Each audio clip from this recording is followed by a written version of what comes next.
আসসালামু আলাইকুম বন্ধুরা, তোমরা সবাই কেমন আছো? আশা করি সবাই অনেক ভালো আছো আর আমিও আল্লাহর রহমতে অনেক ভালো আছি।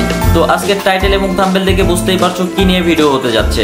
তো চলো কথা না বাড়িয়ে ভিডিওটি শুরু করা যাক। তো ভিডিওটি হেডলাইনে লিখে দিয়েছে 49 বছর পর এসে প্রকাশ্যে যা বললেন মেজর ডালিম।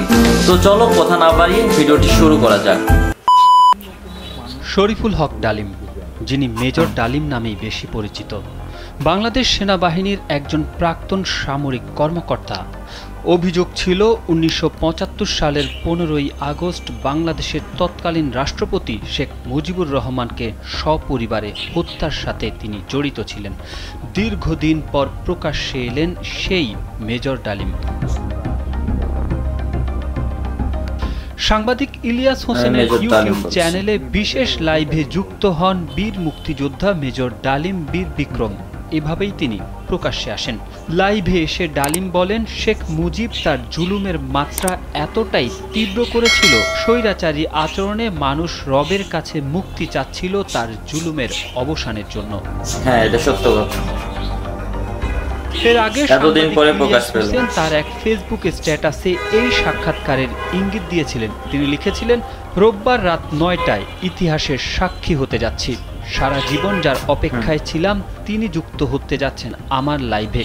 নিরাপত্তার স্বার্থে পরিচয় দিচ্ছি না, চোখ রাখুন এই চ্যানেলে। সাংবাদিক ইলিয়াস হোসেনের নিজস্ব ইউটিউব চ্যানেলের বিশেষ লাইভে যুক্ত হয়ে মেজর ডালিম তার জীবন ও সাম্প্রতিক সময়ের ঘটে যাওয়া নানা ইস্যু নিয়ে কথা বলেন। আলোচনার শুরুতে সাংবাদিক ইলিয়াস হোসেন বলেন, আমাদের জাতীয় সূর্য সন্তান, যিনি 2024 সালের আন্দোলন দেখেছেন, 1975 সালে জাতিকে সফলতা এনে দিয়েছিলেন, যে কারণে আপনাকে আমরা মেজর ডালিম হিসেবে ডাকতে স্বাচ্ছন্দ্য বোধ করি। আপনি জাতিকে অ্যাড্রেস করতে পারেন।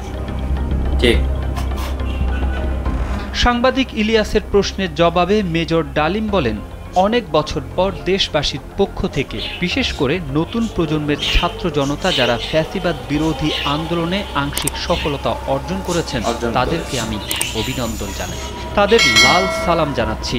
সম্পূর্ণ বিজয় হয়নি, আমাদের চলমান বিপ্লবের ধারায় সঙ্গ দিতে হবে। চতুর্থ রিপাবলিক মানে চতুর্থ বিপ্লবের কথা উল্লেখ করছি। তারেক আহমেদ, কালবেলা। তো বন্ধুরা, মেজর ডালিম প্রকাশ্যে লাইভে এসে তো শেখ মুজিবুর রহমানের যে স্বৈরাচারী হত্যা করেছে সেই সব কিছু লাইভে এসে বলেছে। তো তোমরা মূল ভিডিওটি আমার ডেসক্রিপশন বক্সে দেওয়া থাকবে, তোমরা গিয়ে দেখতে পারো। তো ধন্যবাদ সবাইকে, আজকের ভিডিওটি এই পর্যন্ত।